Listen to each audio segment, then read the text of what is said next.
I'm a new creation. I'm a brand new man. Old things are passed away. ஆன்மீகம். கர்த்தராகிய இயேசு கிறிஸ்து மனித இனத்துக்கு போதித்தவைகள் எவை? கடந்த சில வருடங்களிலே திருச்சபைகள் என்று சொல்லப்பட்ட இடங்களிலே போதிக்கப்படுகின்ற பிரசங்கிக்கப்படுகின்ற விஷயங்களை கூர்ந்து கவனித்த பொழுது அது முற்றிலும் புதிய ஏற்பாட்டு பரிசுத்தவான்கள் பேசின சத்தியங்களுக்கு, உண்மைகளுக்கு, மனித கோட்பாடுகளுக்கு ஒவ்வாததாக இருக்கிறதை நாம் பார்க்கிறோம். கடன் அடைப்பார், வெளிநாட்டுக்கு போகச் செய்வார், பத்திரத்துக்கு கையெழுத்து போடுவீர்கள், நினையாத இடத்திலிருந்து லட்சங்கள் வரும், கோடிகள் வரும், நீங்கள் 10 மடங்கு முன்னேறுவீர்கள். இதுவா ஆன்மீகம்? இன்றைக்கு இளைஞர்கள்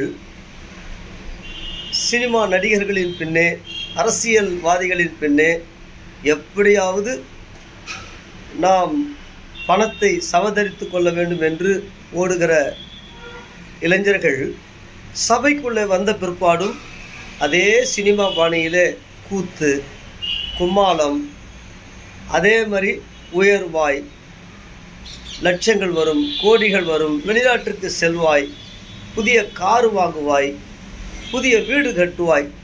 இதையா இயேசு கிறிஸ்து ஆதி அப்போஸ்தலர்கள் தங்கள் சபையினருக்கு சொல்லிக் கொடுத்தார்கள்? கிறிஸ்து உங்களில் உருவாகும் அளவும் நான் கர்ப்ப வேதனைப்படுகிறேன் என்று பவுல் சொல்லுகிறார். பேதுருவும் அதை தான் சொல்லுகிறார். யோவானும் இயேசுவின் அன்பிலே பெருகும்படி சொல்லுகிறார். அது என்ன இயேசுவின் அன்பு? தனக்காக வாழாமல் பிறருக்காக வாழக்கூடிய அந்த வாழ்க்கை முறை. இன்றைக்கு எங்கே பார்த்தாலும் வெப்பமயமாதல், தண்ணீர் பிரச்சனை, குளங்கள், ஏரிகள், ஆறுகள் அபகரிக்கப்படுதல், வேலைவாய்ப்பின்மை, ஊழல், பொய்யான சமூக வலைத்தளங்களிலே உண்மையை காட்டிலும் பொய் பிரச்சாரங்கள் நிரம்பி காணப்படுகிறது. பொது அறிவு என்பதே இன்றைக்கு இளைஞர்கள் மத்தியிலே இல்லை. இப்படியே கொஞ்சம் யோசிப்போம். அந்த இளைஞர்கள் அப்படியே சபைக்கு வரும் பொழுது சபையிலும் என்ன சொல்லிக் கொடுக்கப்படுகின்றன? நீ லட்சங்களை பெறுவாய், கோடிகளை பெறுவாய், வெளிநாட்டுக்கு போவாய், அல்லது உயர்ந்த இடத்திற்கு போவாய். இதுவா தேவை? கிறிஸ்து தமக்காக வாழாமல் பிறருக்காக வாழ்ந்தார். பிறருக்காக வாழ்தல் என்றால் என்ன? சமுதாயம் காக்கப்படணும். சமுதாயத்திலே சாதிகளற்ற சமுதாயம், அனைவருக்கும் அனைத்தும் கிடைக்க வேண்டிய ஒரு கோட்பாட்டினைத்தான் இயேசு பெருமானுடைய உபதேசங்கள் நமக்கு போதிக்கின்றன. இவைகள் போதிக்கப்படுகின்றனவா? அல்லது விசேஷ கூட்டங்கள், எழுப்புதல் கூட்டங்கள், அக்கினி கூட்டங்கள், அபிஷேக கூட்டங்கள் என்று சொல்லப்படுகிற கூட்டங்களிலே எவைகள் சபைக்கு வந்த வாலிபர்களுக்கு சொல்லிக் கொடுக்கப்படுகின்றன? எப்படி அரசியல் தலைவர்கள், சினிமா நடிகர்கள் மாயையான செயல்களை, மாயையான வார்த்தைகளை கூறி உலகத்தில் இருந்த பொழுது ஏமாற்றினார்களோ, அதே பொய் பிரச்சாரங்கள், ஏமாற்றுத்தனமான பிரசங்கங்கள், ஏமாற்றுத்தனமான உணர்ச்சிகளை தூண்டக்கூடிய பண ஆசையை, பொருள் ஆசையை, உழைக்காமலேயே அல்லது திட்டமிடுதல் இல்லாமலேயே, எந்த முயற்சியும் செய்யாமலேயே ஒரு உயர்ந்த இடத்திற்கு செல்வாய் என்ற பொய் பிரசங்கங்கள். இயேசு கிறிஸ்துவானவர் அவருடைய அப்போஸ்தலர்கள் பிரசங்கித்த உபதேசங்களுக்கு மாறான உணர்ச்சியை தூண்டக்கூடிய, பேராசையை தூண்டக்கூடிய, பொருளாசையை தூண்டக்கூடிய, அல்லது உழைக்காமலேயே ஒரு உயர்ந்த இடத்துக்கு சென்று விடுவாய் என்ற ஆசைகளை தூண்டக்கூடிய பிரசங்கங்கள், சொற்பொழிவுகள் தான் இன்றைய திருச்சபை என்று சொல்லப்படுகிற கட்டிடத்திற்குள்ளே சொல்லப்படுகிறதை பார்க்கிறோம். இது எத்தனை துயரமான விஷயம்! ஒரு கூட்டத்தில் ஒரு தரப்பு மக்கள் கோடிகளிலே புரளுகிறார்கள். ஆனால் ஒரு தரப்பு மக்கள் சில ஆயிரங்களை சம்பாதிப்பதிலேயே தங்கள் வாழ்க்கையை ஓடாய் தேய்ந்து கொண்டிருக்கிறார்கள். இதை மாற்ற திருச்சபை என்ன சொல்லுகிறது? இயேசு கிறிஸ்து இதை மாற்ற என்ன சொன்னார்? அல்லது ஒரு கூட்டம் பல ஏக்கர் கணக்கில் நிலங்களை வைத்திருக்கிறார்கள். ஆனால் ஒரு கூட்டம் கட்ட வாடகை பணமின்றி வாடகை கட்டுவதற்காகவே வேலைக்கு சென்று அடிப்படை உணவு உடை கிடைப்பதற்காகவே வாழ்க்கை வாழ்வதற்கான நடைமுறை பிரச்சனைகள் இந்த சமுதாயத்தில் இருக்கிறது. இவைகளிலிருந்து மக்களை எப்படி இயேசுவின் உபதேசங்கள் விடுதலையாக்குகின்றன என்பதை செயல் வடிவிலே, அதாவது மிஷினரிகள், ஆதிகால பரிசுத்தவான்கள் செயல் வடிவிலே இயேசுவின் வாழ்க்கை முறையை வாழ்ந்து காட்டினார்கள், பகிர்ந்து கொடுத்தார்கள், தேவையுள்ள மக்களுக்கு உதவி செய்தார்கள். தேவையுள்ள மக்களுடைய வாழ்க்கை முன்னேறுவதற்காகவே தங்களுடைய நேரங்கள், தங்களுடைய பணங்கள், தங்களுடைய உழைப்பு, தங்களுடைய ஆற்றல் தேவைப்பட்டால் சமுதாயத்தில் இருக்கிற ஏற்றத்தாழ்வுகளை அகற்ற உரிமைக்காக நேர்மையான முறையில் அற வழியில் அவர்கள் போராடினார்கள். ஆனால் இன்றைக்கு திருச்சபை போதகர்கள் என்று சொல்லப்படுகிற ஊழியர்கள் எப்படியாவது ஜனத்தை சபைக்குள்ளே கொண்டு வர வேண்டும், ஜனத்தின் மூலமாய் பணத்தை கொண்டு வர வேண்டும். ஜனம், பணம், இதை மட்டுமே குறிக்கோளாக வைத்துக்கொண்டு, இதை மட்டுமே திட்டமாக வைத்துக்கொண்டு, இதை சமுதாயம் உருப்பட, சமுதாயத்தில் இருக்கிற கஞ்சா ஒழிப்பு, சாராய கடைகள் ஒழிப்பு, சாதி ஏற்றத்தாழ்வு, மக்களுக்கு, வாலிபர்களுக்குள்ளே இன்றைக்கு எங்கே பார்த்தாலும் சவுத் சைடு படிக்கிற ஸ்கூல்ஸ்லேயே ஜாதி ஏற்றத்தாழ்வு உருவாக்கப்பட்டு ஒருவர் கொலை செய்து கொள்ளுகிறார்கள். இதை பார்த்து கொண்டிருக்கிற சபை வாயை மூடிக்கொண்டு இயேசு கிறிஸ்து அப்படி இருப்பாரா? ஆதி அப்போஸ்தலர்கள் அப்படி இருப்பார்களா? திருச்சபைக்குள்ளே வருகிற வாலிபர்களை எப்படி அவர்கள் உருவாக்குவார்கள்? எதை சொல்லிக் கொடுப்பார்கள்? இன்றைக்கு மார்த்தட்டி கொள்ளுகிறார்கள் பெரிய பெரிய ஆன்மீக தலைவர்கள். கிறிஸ்தவன் தான் இந்த தமிழ்நாட்டிற்கு, இந்தியாவுக்கு கல்வியை கொண்டு வந்தது, மருத்துவத்தை கொண்டு வந்தது, சமத்துவத்தை கொண்டு வந்தது என்று. சரி, 1ஆம் நூற்றாண்டு கிறிஸ்தவம், மிஷினரிகள் அதை செய்தார்கள். நீங்கள் என்ன செய்தீர்கள்? என் சபையில் 1000 பேர், 2000 பேர், 1,00,000 பேர், ஸ்டேடியம் போல என்னுடைய சபை, இதிலேயே கவனத்தை செலுத்தி கொண்டு பழைய பஞ்சாங்கத்தையே பாடிக்கொண்டிருக்கிறோம். யாரோ ஒருவர் செய்த புரட்சிகரமான வேலைகளை கிறிஸ்தவம் செய்தது என்று நாம் சொல்லுகிறோம். நீங்களும் நானும் என்ன செய்கிறோம்? வெறும் ஜனத்தின் மீதும் பணத்தின் மீது மட்டுமே கண் வைத்து அதற்காக நம்முடைய பிரசங்கங்களை மாற்றி மக்களை உணர்ச்சி வயப்படுத்தி நம்மை தலைவனாக நிலைநிறுத்தி கொள்ள மக்களை பகடைக்காய்களாக பயன்படுத்துகிறோமா? அல்லது மக்களுடைய உள்ளத்தில் நல்ல விதைகளை விதைக்கிறோமா? மொழியை பற்றிய உணர்வு இல்லை, நம்முடைய கல்வி பறிக்கப்படுகிறது, அதை பற்றிய உணர்வு இல்லை, நம்முடைய வேலை வாய்ப்புகள் பறிக்கப்படுகிறது, அதை பற்றிய உணர்வு இல்லை. ஆனால் சபைக்கு வந்ததுமே கடவுள் உன்னை உயர்த்துவார். எப்படி உயர்த்துவார்? தமிழகத்திலே எல்லாமே எந்த ஆட்சியாக இருந்தாலும் மொழிகள் சிதைக்கப்படுகிறது, தாய்மொழியிலே கல்வி கற்க முயற்சிகள் எடுப்பதில்லை. ஏற்கனவே சைனா, ஜப்பான் என்று முன்னேறி கொண்டிருக்கிற நாடுகளிலே மருத்துவம் முதற்கொண்டு, பொறியியல் முதற்கொண்டு, கண்டுபிடிப்புகள் முதற்கொண்டு அவர்கள் தாய்மொழியிலேயே அதை செயல்படுத்தி கொண்டிருக்கிறார்கள். ஆனால் இங்கு ஆங்கிலம். பெரும்பகுதியான பிள்ளைகள் தமிழ் வழி கல்வி பெற்றவர்கள். இதை மாற்ற சபை என்ன செய்கிறது? நாங்கள் 1,00,000 சபை விசுவாசிக்கு கொண்ட தலைவர்கள் என்று சொல்லிக்கொள்கிற, மார்த்தட்டி கொள்ளுகிற இன்டர்நேஷ்னல் தலைவர்கள், இந்தியாவிலேயே மிகப்பெரிய ஆன்மீகவாதிகள் நாங்கள் தான் என்று மார்த்தட்டி கொள்ளுகிற கிறிஸ்தவத்தின் தலைவர்கள் நாங்கள் தான் என்று சொல்லுகிற இவர்கள் எதை செய்து கொண்டிருக்கிறார்கள்? கோடிக்கணக்கில் இடங்களை வாங்குவதும், கோடிக்கணக்கில் பில்டிங்கை கட்டுவதும், அதில் ஆட்டு மந்தை மாட்டு மந்தையை போல ஜனங்களை வரவழைத்து புறஜாதி மத தலைவர்கள் செய்வது போல ஒரு குறிப்பிட்ட நாளை நியமித்து அவர்கள் பௌர்ணமி அமாவாசை திருவிழாக்களை கொண்டாடுகிறார்கள். இவர்கள் ஏதோ ஒரு நாளை நியமித்து கொண்டு விடுதலை விழா, பேரின்ப விழா, எழுப்புதல் விழா, அக்கினி அபிஷேகம் என்று சொல்லி இவர்களும் அவர்கள் என்ன செய்கிறார்களோ அதையே பேரை மாற்றி செய்து கொண்டிருக்கிறார்கள். இது ஆன்மீக வாழ்க்கை. மக்களை மீண்டும் பிற்போக்கான வழியிலே சிந்திக்க கற்றுக் கொடுத்தார் பிதாவாகிய தேவன். மனதுருக்கத்தை கற்றுக் கொடுத்தார். எல்லாருக்கும் எல்லாம் கிடைக்க வேண்டும் என்ற போதனைகளை கொடுத்தார் பழைய ஏற்பாட்டில்.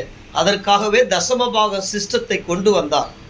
ஆனால் இன்றைக்கு இவைகளெல்லாம் மறைக்கப்பட்டு ஆன்மீகம் என்ற போர்வையிலே நல்ல ஒரு பிஸ்னஸ் சென்டராக இன்றைக்கு திருச்சபைகள் மாறிக்கொண்டிருக்கின்றன.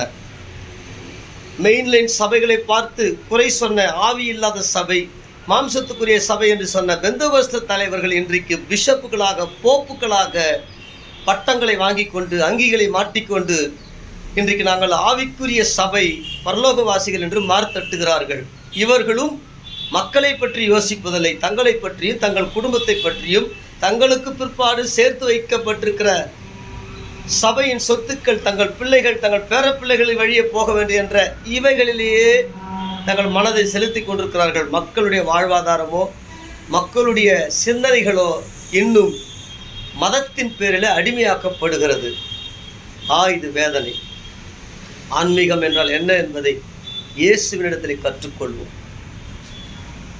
ஆதி அப்போஸ்தலரிடத்திலிருந்து கற்றுக்கொள்வோம். 1ஆம் நூற்றாண்டு பரிசுத்தவான்களுடைய வாழ்க்கை முறைகளை, ஊழிய முறைகளை நாம் படிப்போம். இந்தியாவுக்கு வந்த, தமிழ்நாட்டுக்கு வந்த மிஷனரிகள் வெறுமனே நற்செய்தியை மாத்திரம் சொல்லவில்லை, வெறுமனே போதகத்தை மாத்திரம் சொல்லவில்லை, நல்ல ஒரு புரட்சிகரமான செயல்களை இங்கே உண்டாக்கினார்கள். அதற்குரிய வரலாறு இருக்கிறது. இவைகளை மக்களுக்கு போதிப்போம். மக்களை சிந்தனைவாதிகளாக மாற்றுவோம். ஆவிக்குரிய சிந்தனைவாதிகளாக தாழ்மை, அன்பு, விட்டு கொடுக்கிற மனப்பான்மை, பணத்தையும் பொருளையும் மற்றவருடைய வாழ்க்கை முன்னேற்றத்துக்காக பகிர்ந்து கொடுத்தல், இவைகளை நாம் சொல்லிக் கொடுப்போம். இதில் இன்னொரு பயங்கரமான விஷயம் என்னவென்றால், கோடிகளிலே புரளுகின்ற அல்லது லட்சங்களிலே புரளுகின்ற மிகவும் சொகுசு வாழ்க்கை வாழ்ந்து கொண்டிருக்கிற தலைவர்கள் தான் பணம் என்றால் வேஸ்ட்டு, பணம் என்றால் குப்பை, பணத்தின் பின்னே ஓடாதே என்று மக்களை இப்படிப்பட்ட பிற்போக்கான வாழ்க்கை முறையிலே கொண்டு போய் கொண்டிருக்கிறார்கள். ஆனால் இவர்கள் வாழ்கிற வாழ்க்கை முறை அவ்வளவு சொகுசான வாழ்க்கை முறை.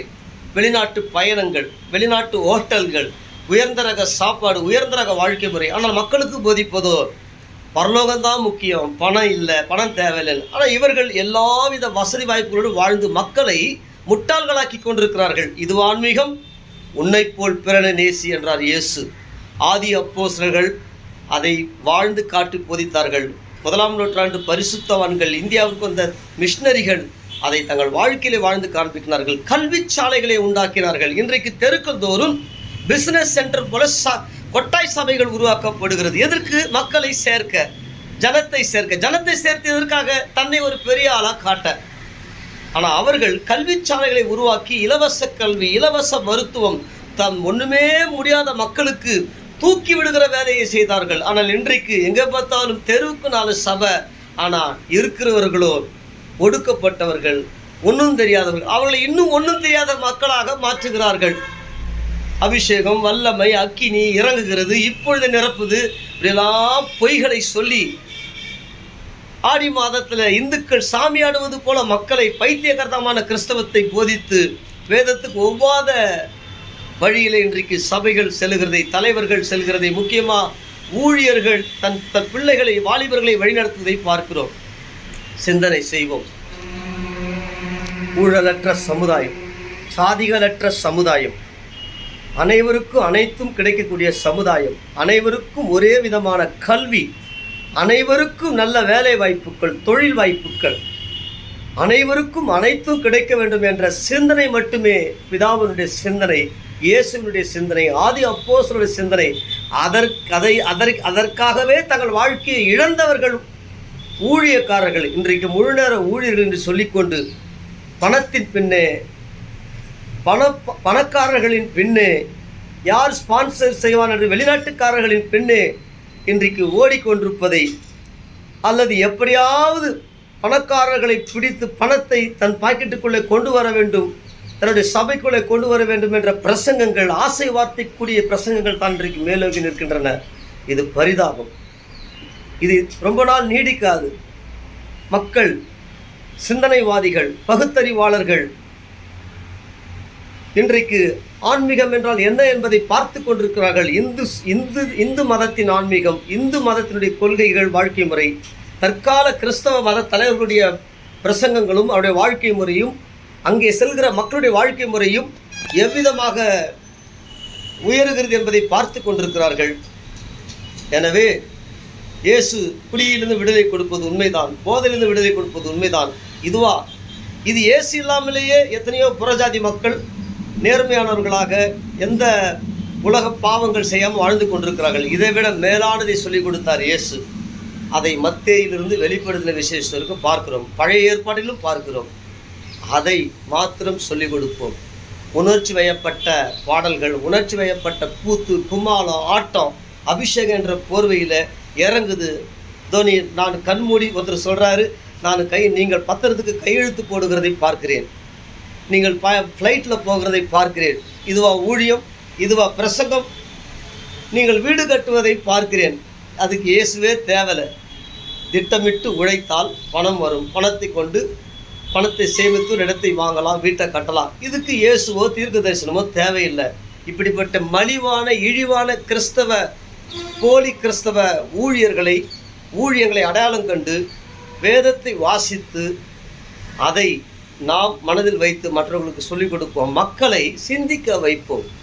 எல்லா மக்களும் இன்புற. மக்கள் இன்றைக்கு பருவமழை தவறி போய் கொண்டிருக்கிறது. காரணம் காடுகள் அழிப்பு. இதுக்கு சபையினுடைய பதில் என்ன? உடனே இயேசு வருகிறார் என்று சொல்லுவார்கள். சொல்லுகிற அத்தனை பேரும் நல்லா ஏசியில் தூங்கினுக்கிறான். ஆனால் சாதாரண மக்கள் புழுங்கி செத்து கொண்டிருக்கிறார்கள். எனவே மரம் வளர்ப்பு இது சமுதாயத்தினுடைய நன்மைகள்.